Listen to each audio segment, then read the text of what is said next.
G'day, welcome back. So as promised, I'm back again a week later, and I'm going to showcase the new tool I've got to build something for this. It's not a progression of the actual build, it's just a finishing touch that I'd like to put on to this, this build to make it my own and basically have a maker's mark. So let's get into it.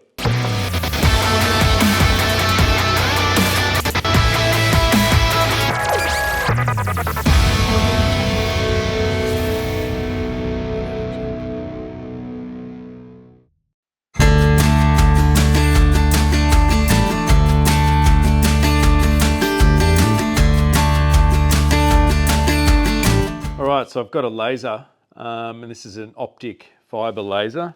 It's called a Gweike. It's a 30 watt optic fiber Galvo laser. So basically optic fiber comes through here. It's got the main body of the machine there, and the optic fiber has a laser that comes out in this section here on a little Galvo, which is basically like a little gyroscope, and it just oscillates the laser into the shape you want. So 30 watt is a reasonably potent one for a consumer level laser. And yeah, I'm going to use it to build the thing that I want to build, which is a build plate. So being so customized, you know, you've obviously got the original compliance plates that came with the Ute, which will go on, but I wanted to do something that was unique to my build and is my maker's mark to basically have on the vehicle for the remainder of the vehicle in my ownership, or whoever it goes on to next, if that ever happens. And also just a bit of a, maker's mark to show or tell anyone who built it. So I've got some blanks here that I got off the internet. Got them through Temu actually, but you can get these off from anywhere. That's stainless steel. This is a brass coated. I don't know if it's solid brass or just brass coated. It's got some material on the back. And this is just a really wafer thin aluminium black card. Just wanted to see what it looks like on black. So I've been working on a design, and yeah, I'm going to give it a test run and see what it looks like on all three style cards, and then and see what it looks like on the Ute. So we'll get into it. So I'm pretty new to lasers and using them, but what I do know is they're all pretty dangerous as far as, you know, you don't want to risk getting them shot into your eyes, and that can happen through bouncing off metals and shiny surfaces and things like that. So they do come with a stop button and these shrouds that protect, you know, light potentially bouncing up, and also you've got some glasses. So even though you could run it without it, yeah, I'm using all precaution because it only takes a quick little glimpse of a optic fiber laser in your eye and it's all over. So just turn it on, powers up. It's got a little exhaust fan here. All right, so we're in light burn. This is one of the designs I've got. So you can sort of plonk it in there, scale it to where you roughly think it is. This piece of software and this machine doesn't have a camera, so you've got to do it by eye, but you do it by eye by clicking this frame here, and that shoots a little rectangle inside the machine. And it's only a light at this point, so it's safe to put your hands in it. Yeah, you can sort of get a feel, a look, and a visual representation of where it's going to go. So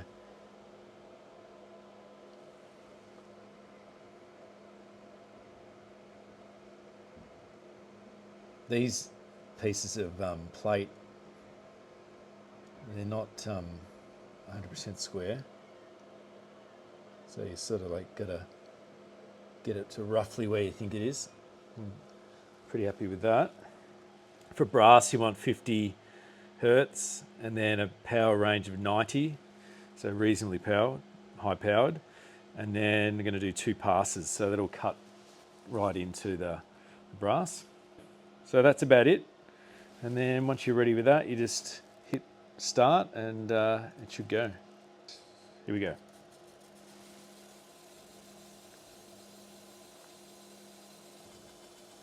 So it happens pretty quickly, very accurate. It's amazing, you you know, the fine details that this little laser can hit, where probably obviously it's got a little servo motor up the top with some mirrors bouncing that laser around, but it's down to the 0.025 of a millimeter in accuracy and quite potent. It's carving into that brass, you know, within 2 passes, within a fairly nice little etch. So it'll last for years to come. It'll last as long as that brass does. And you could even give it a polish as well, and that dark colour will remain. Give it a bit of an oil or whatever, and yeah, it's a really nice little addition to the build, and a great little tool to have in the workshop. Now, you probably wouldn't use it much other than stuff like this, but you could certainly always find uses to laser shit, couldn't you? Like, it's probably, you could do a lot of stuff with it.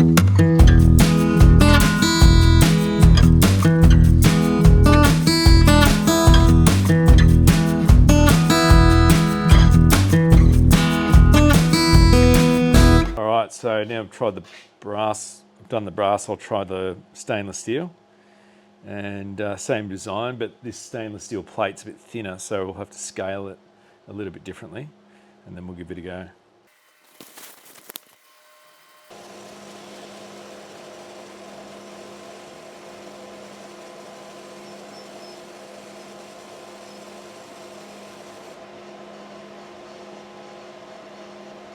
All right, let's have a look at that stainless steel one. That was at 50% power. You can see it's really sort of warped that a little bit. So much power in that little laser. Yeah, 2 passes. It's sort of not dark. It's kind of a chocolatey brown, but dark enough.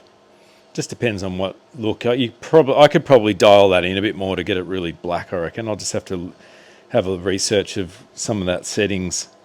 I think I like that design because you can, if you want to, check out that QR code. And it's probably a little bit less in your face. The brass is quite blingy, but it looks bloody good on that paint job. I've already had a look at it before. All right, so let's have a look at the other one, which is a black aluminium.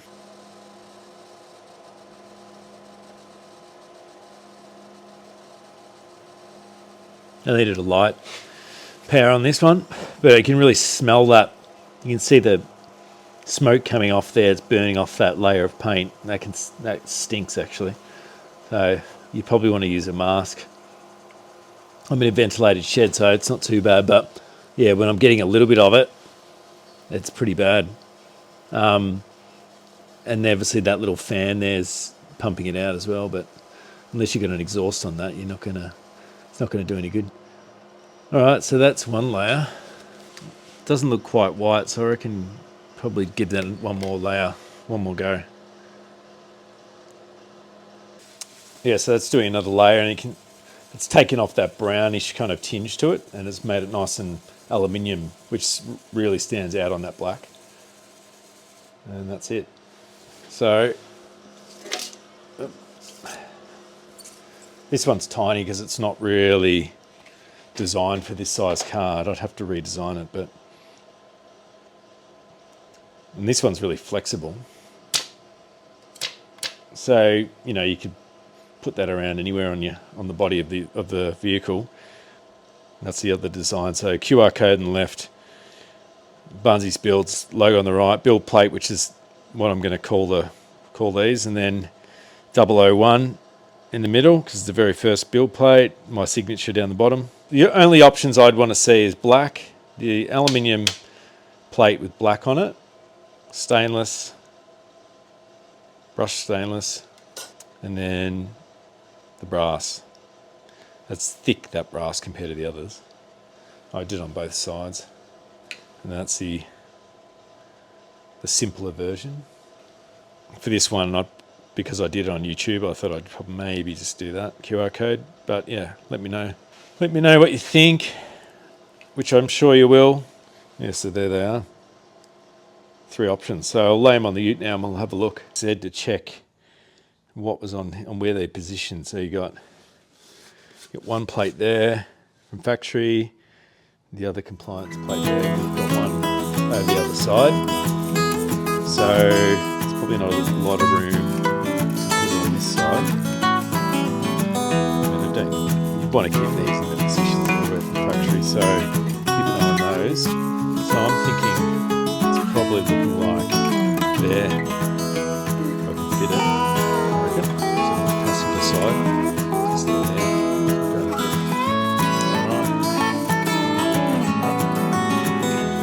Alright. I don't have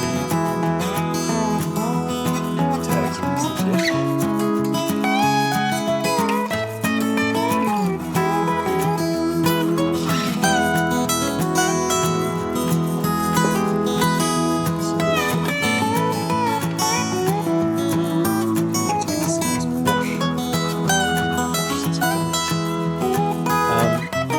Yeah, so that will go there, although I don't know how vigilant they are and knowing where they're going to be positioned. So this is the brass.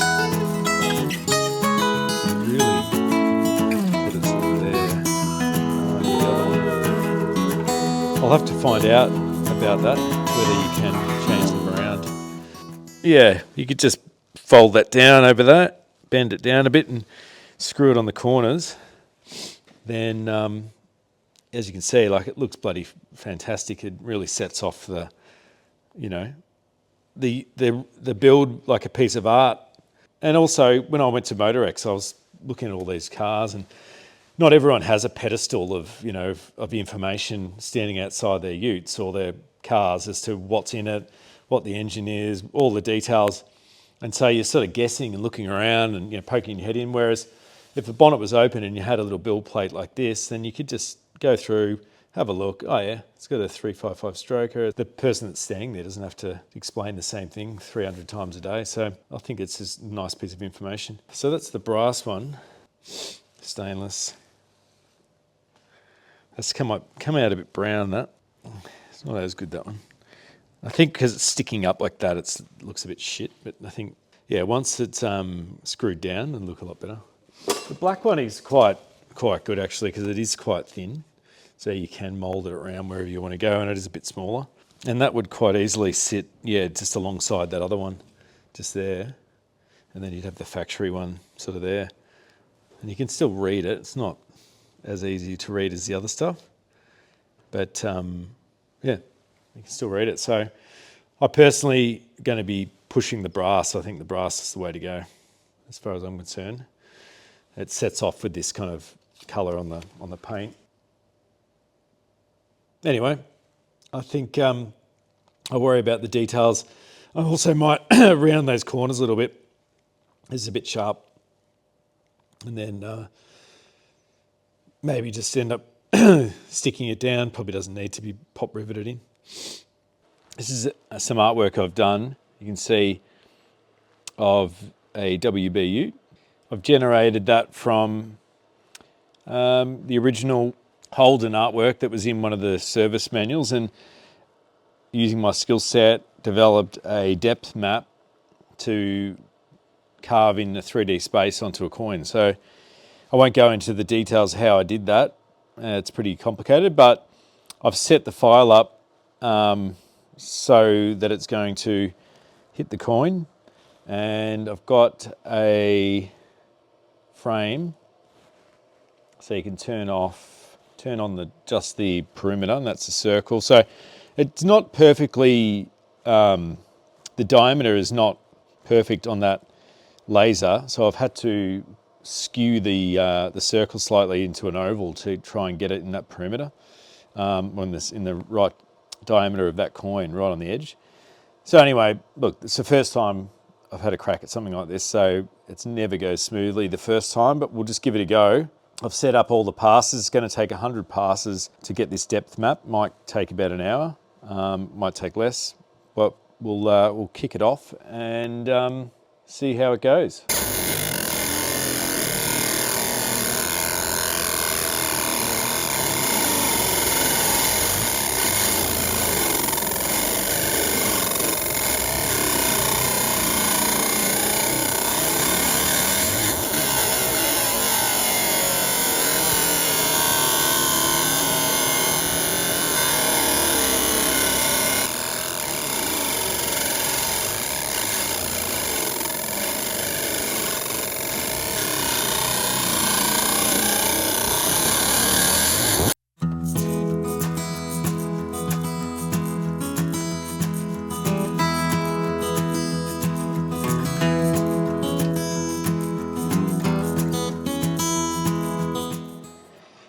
That's the deeper etch. I reworked the image and made it deeper, and then changed the settings on the machine and did double the passes and a little bit slower, and it's eaten it down probably another quarter of a mil or half, maybe half a mil all up.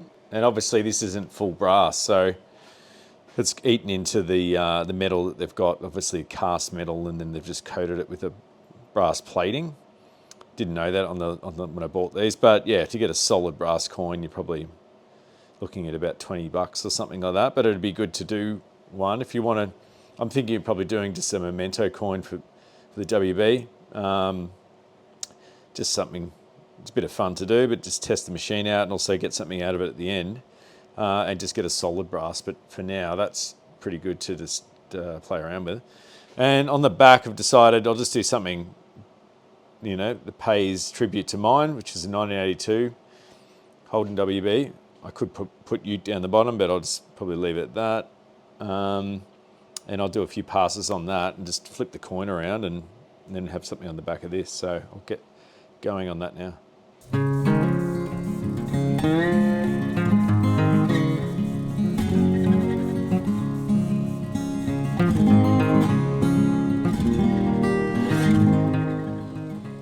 That's the text on the back that's etched in a little bit, but that sort of burnt the brass and that creates that dark. And then I etched it a bit more, and it's a bit lighter, but it's deeper. So if you were to polish that, if that was brass and you polished it up, it'd probably leave like an outline of the text in brass. And then on the back, I just sort of do a little Barnesy's Builds logo just to see how that came up. I was pretty happy with that. It's quite dark. So yeah, you can do a test on this laser that does different darknesses depending on the temperature and the hertz and all that. I haven't actually done one, but yeah, you can go from, you can even get colors going depending on the metal, especially on stainless steel. You can get oranges and sort of purples and all that kind of stuff. So I didn't get into that because it wasn't really what I wanted to achieve on this episode, but yeah, I'll certainly be exploring that off camera, and maybe I'll do another episode down the track the more I get into it. But I'm pretty happy with how it's performed on that coin, at least anyway. Right, so I've managed to do the coin, I've managed to do the plate. Now there's a couple more things I want to do just to test this thing out. And one of them is cleaning up metal. So I've got these Kingswood badges cast in aluminium quite some time ago, about a year or two ago. And I decided to scrap that project because it wasn't really up to the scratch or up to the quality that I wanted. So, but you'll see these castings are quite rough on the tops and around the sides, which, you know, you clean them up with a grinder, and the tops you just grind back with sandpaper or whatever. Well, that's the way I did it, and I got this result here. Yeah, so I got this result, which, you know, I was pretty happy with, but decided not to pursue it. So anyway, I just thought, while I've got this machine, let's just try and use the artwork that I originally had and lay it over the tops of this text, see if I can line it up. And maybe I could run a little cleanup pass over the top and see if we can get rid of that sort of groovy casting texture. So I've got the text here, and if you just do a little frame contour, you'll see. But if you sort of stare at it long enough, you start to see where you can line it up. So slightly off, so I'm going to scale that up, and then I'll give it a pass with a few blasts of this laser and see if I can sort of etch into it a little bit.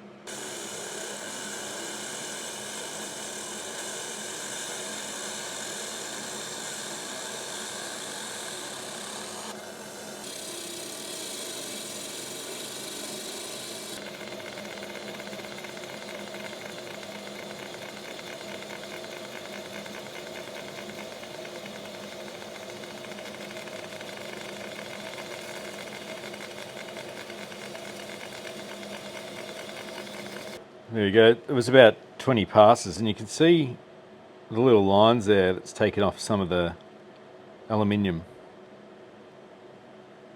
So it has taken away that casting texture, but replaced it with another texture, sort of like a line texture, crosshatch from where the lasers pass through. But it was effective of actually, cleaning it up. So you can see it was slightly off.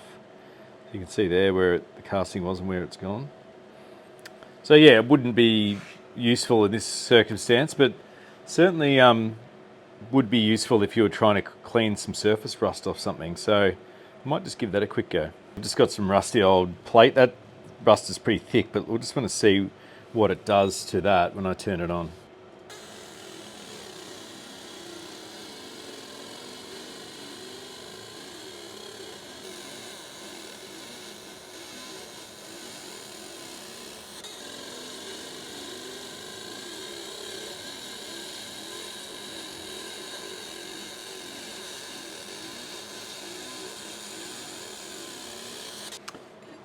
Well, that's pretty impressive. That's eaten that rust right off and just exposed the metal underneath it, left the logo there. So yeah, this could be a loophole for removing rust. I mean, you know those laser machines you can buy, they cost about 20 grand and you actually can laser off rust, but this is essentially the same kind of thing, same technology, but it's in a smaller package. But you can see there, that's all the way down to bare metal, and pretty cool way of actually getting a logo on a rusty bit of steel. I might flick it around the other way and just do a blanket rectangle and see what it does to the rust in that case. Right, so I've just framed that up with a rectangle, and I'll get a couple of passes on it and see what happens.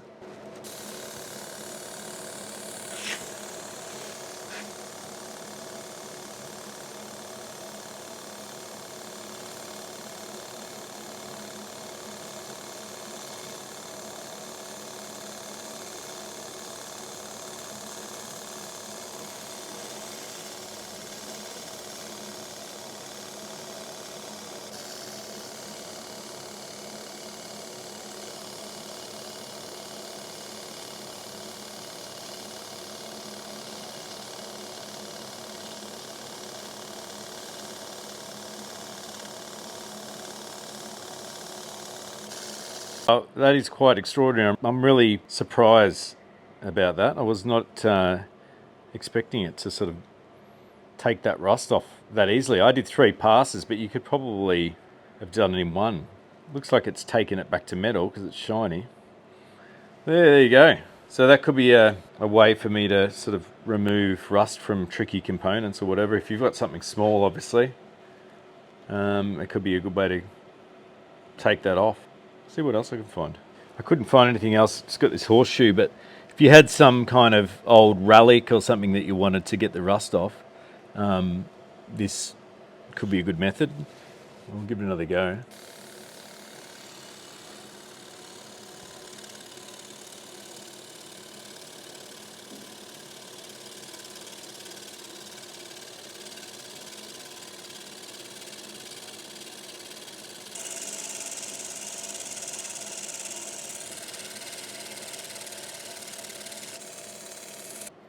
Yeah, we can see that there. It's undeniably taking that off.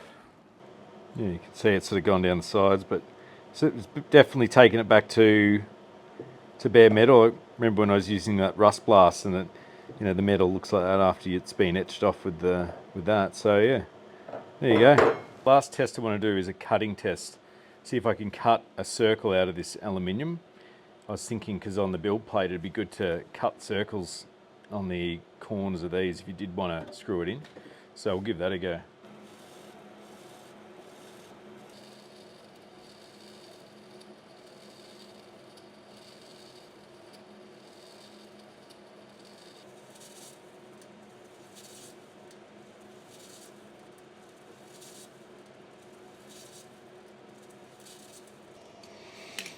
Yeah, about 60 passes on 90%, and it cut through that stainless steel.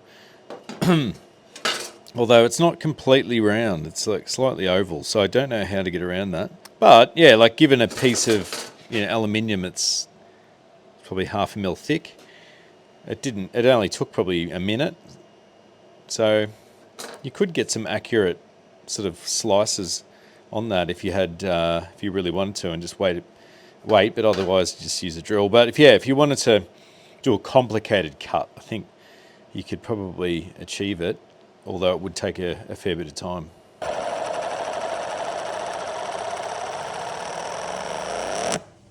All right, so that's it. That is the tool that I've used for the build plate. Yeah, the Gweike G2 PRO is the tool that I use.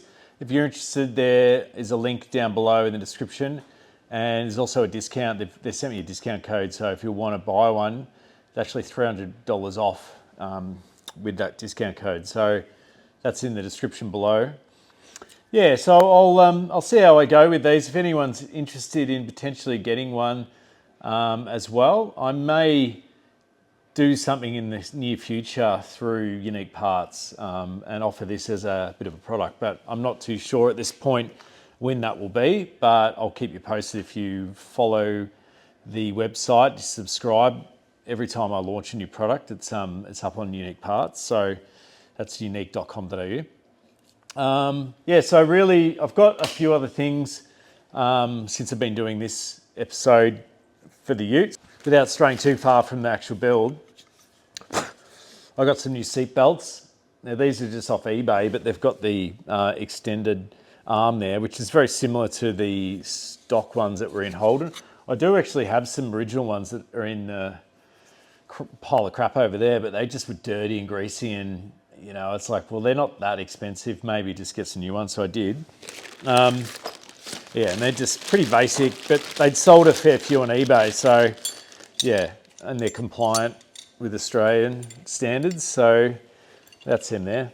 They've got all the same bolt sizes and the same connectors and all this kind of stuff, so yeah, they should be a direct replacement. So if not, I'll let you know.